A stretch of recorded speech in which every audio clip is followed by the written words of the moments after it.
SS news को स्वागतम। Corporate को हटाओ देश को बचाओ క్విట్ ఇండియా జాతీయ ఉద్యమ స్ఫూర్తితో మోడీ కార్పొరేట్ ప్రభుత్వాన్ని భారతీయులు తరిమికొట్టి దేశాన్ని రక్షించుకోవాలని సిపిఎం ఏరియా కార్యదర్శి నన్నా సాహెబ్ పిలుపునిచ్చారు. సిఐటియు, ఏఐకేఎస్, ఏఐఏడబ్ల్యూ కేంద్ర కమిటీల పిలుపు మేరకు బుధవారం వర్ణి మండల కేంద్రంలో కార్పొరేట్ को हटाओ देश को बचाओ అనే నినాదంతో బైక్ ర్యాలీ నిర్వహించి కేంద్ర ప్రభుత్వానికి వ్యతిరేకంగా నిరసన కార్యక్రమం చేపట్టారు. అనంతరం సుభాష్ చంద్రబోస్ చౌరస్తా వద్ద నన్నా సాహెబ్ మాట్లాడుతూ మోడీ ప్రభుత్వం దేశ సంపదను కార్పొరేట్ శక్తులకు ఊడిగం చేస్తుందని ఆయన మండిపడ్డారు. దేశ సంపదను కాపాడే బాధ్యత ప్రతి భారతీయుడిపై ఉందని ఆయన అన్నారు. మోడీ పద్ధతి మార్చుకోకపోతే ప్రజలు బుద్ధి చెప్పడానికి సిద్ధంగా ఉన్నారన్నారు. నుండి భారతదేశాన్ని కార్పొరేట్ ప్రభుత్వాల నుండి భారతదేశాన్ని కార్పొరేట్ ప్రభుత్వాల నుండి భారతదేశాన్ని కార్పొరేట్ శక్తుల నుండి భారతదేశాన్ని కాపాడదాం కాపాడదాం కాపాడదాం కాపాడదాం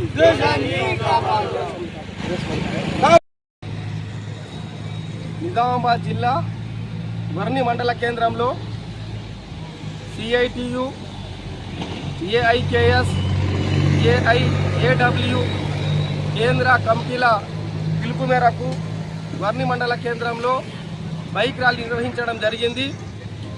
క్విట్ ఇండియా జాతీయ ఉద్యమ స్ఫూర్తితో ఈ దేశంలో నరేంద్ర మోడీ మతతత్వం, కార్పొరేట్ల శక్తులతో ఈ దేశాన్ని విచ్ఛిన్నం చేస్తున్నారు.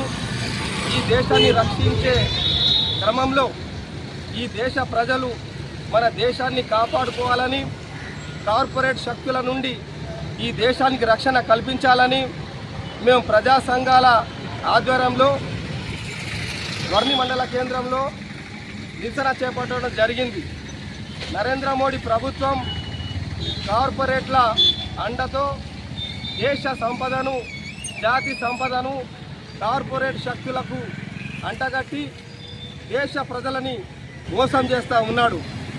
ఈ మోసాన్ని తెలియజేస్తూ వర్ణి మండల కేంద్రంలో నరేంద్ర మోడీ ప్రభుత్వ ప్రజా వ్యతిరేక విధానాలకు వ్యతిరేకంగా, కార్పొరేట్లకు వ్యతిరేకంగా ఈ దేశ రక్షణలో దేశ భారతీయులందరూ కూడా సంఘటితమై ఈ కార్పొరేట్ ప్రభుత్వాలకు బుద్ధి చెప్పాలని నిరసన ప్రోగ్రాం చేపట్టడం జరిగింది. ఇప్పటికైనా నరేంద్ర మోడీ ప్రభుత్వం కార్పొరేట్ల లాభాలను పక్కన పెట్టి దేశ ప్రజలను కాపాడాలని, దేశ సంపదను కాపాడాలని సిఐటియు తరఫున, ఏఐఏడబ్ల్యూ తరఫున, ఏఐకేఎస్ తరఫున 3 సంఘాల తరఫున మేము కేంద్ర ప్రభుత్వాన్ని డిమాండ్ చేస్తూ ఉన్నాం. ఈ కార్యక్రమంలో లక్ష్మణ్, రవీందర్, సాయిలు, శ్రీనివాస్, మారయ్య, బొమ్మయ్య, గంగారం తదితరులు పాల్గొన్నారు.